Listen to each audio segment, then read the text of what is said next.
Throughout human history, all manner of disturbing punishments have been employed that defy comprehension.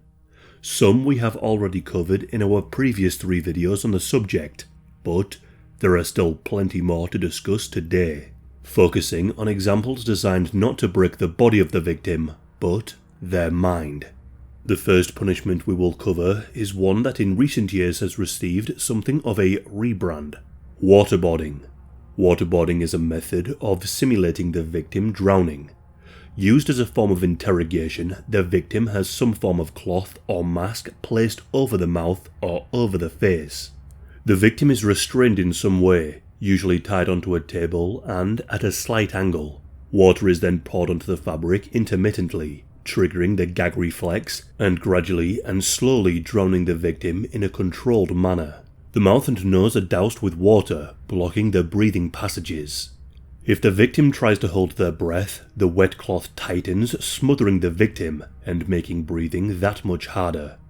Waterboarding invokes the feeling and fear of drowning as a means to break the victim, extracting all information they may hold. Some of the earliest instances of waterboarding can be traced to the Spanish Inquisition. Its use would be adopted by the Dutch East India Company in the infamous Amboina trial.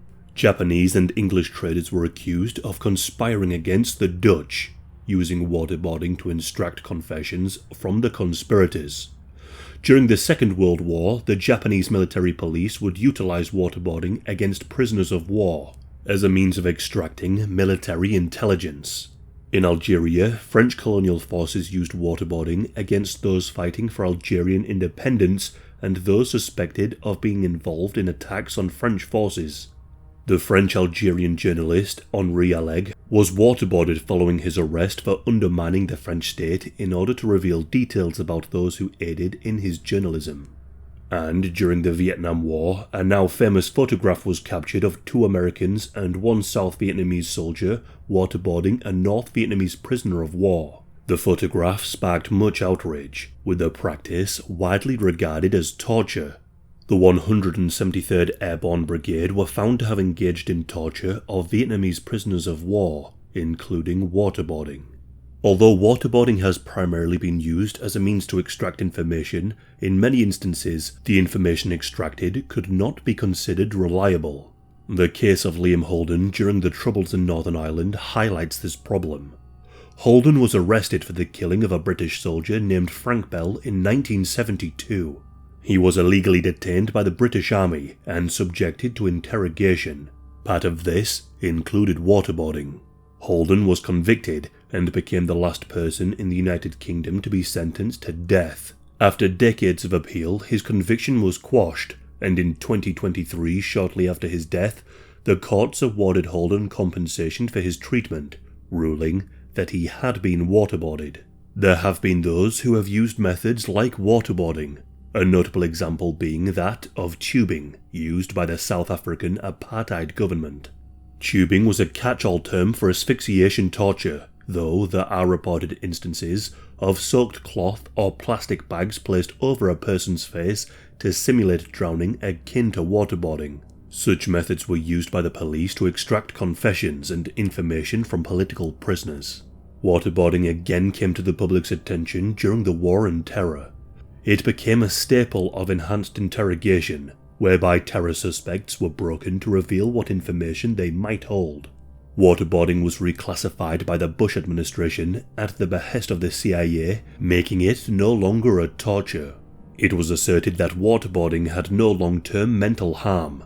However, British journalist Christopher Hitchens volunteered to be waterboarded. The event was even recorded.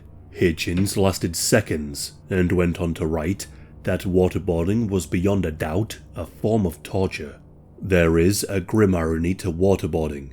It is often the preferred form of torture to those states that would seek to preserve an air of respectability. Waterboarding leaves no physical scars, no loss of limbs, or broken bones. It can also be hard to prove whether someone was even waterboarded at all. From those who have experienced waterboarding to countless condemnation of its use by many, there is little doubt that waterboarding is one of the more disturbing tortures. And now, number 2. The next form of torture speaks to the terror that can be inflicted by sensory deprivation and denial of human interaction. White room torture. White room torture involves solitary confinement with a room devoid of colour, texture, and sound. After so long in such a space, the victim will break, willing to divulge any and all information to their captor, anything to receive some form of interaction. Much like the previously discussed waterboarding, the use of white rooms as a form of torture rose to prominence during the War on Terror. Used as a part of the enhanced interrogation techniques, suspected terrorists in Guantanamo Bay were often locked in such white rooms. So too were political prisoners and journalists in the Evin prison in Iran, or in white cells of La Tumba in Venezuela. The general process is to have the prisoners dressed in white and locked within a white room. Within the room there are no windows and little in the way of texture.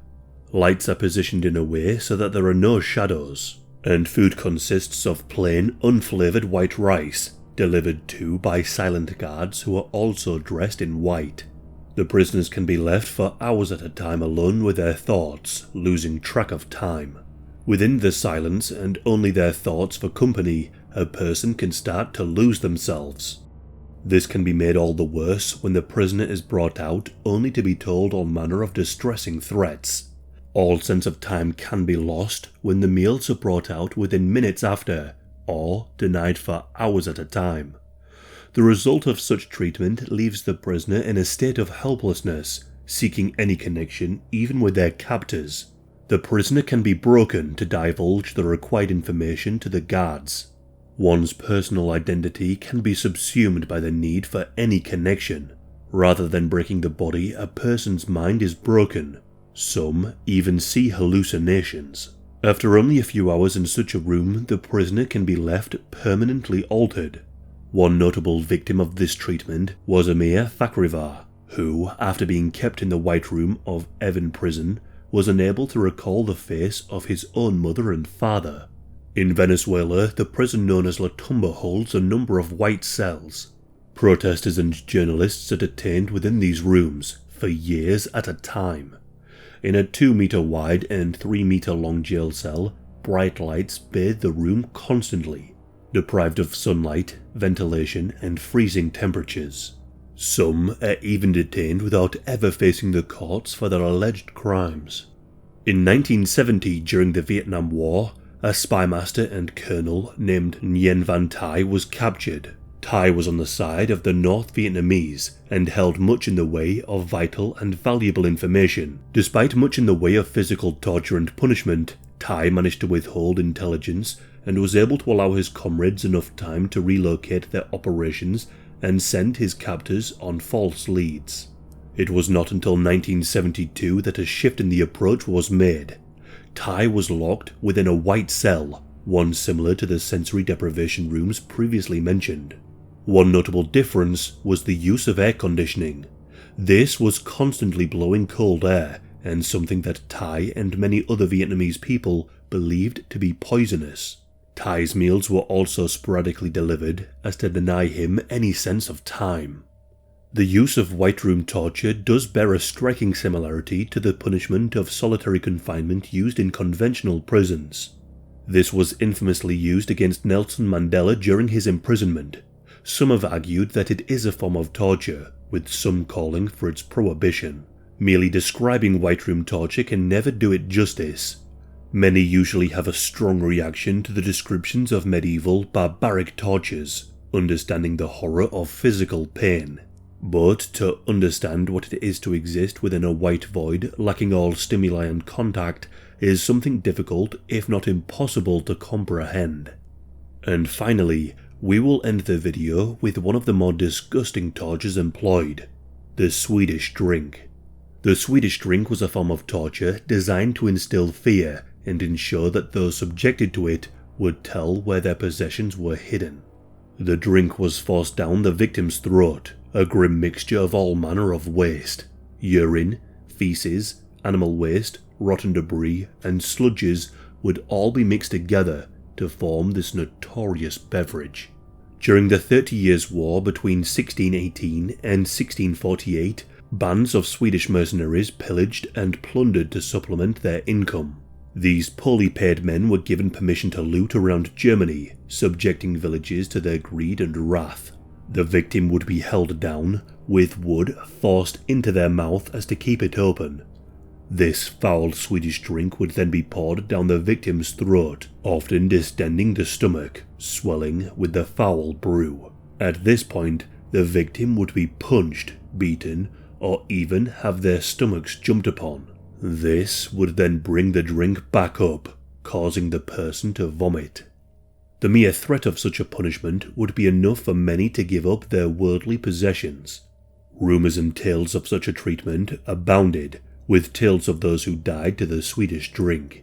The risk of contracting a deadly infection or succumbing to the horrific injuries was very much real. Whilst there have been a myriad of tortures and executions that have been employed throughout human history, what unites them all is the unique human propensity for imaginative cruelty. The number of creative methods of inflicting pain and suffering is something that unfortunately unites all nations and peoples.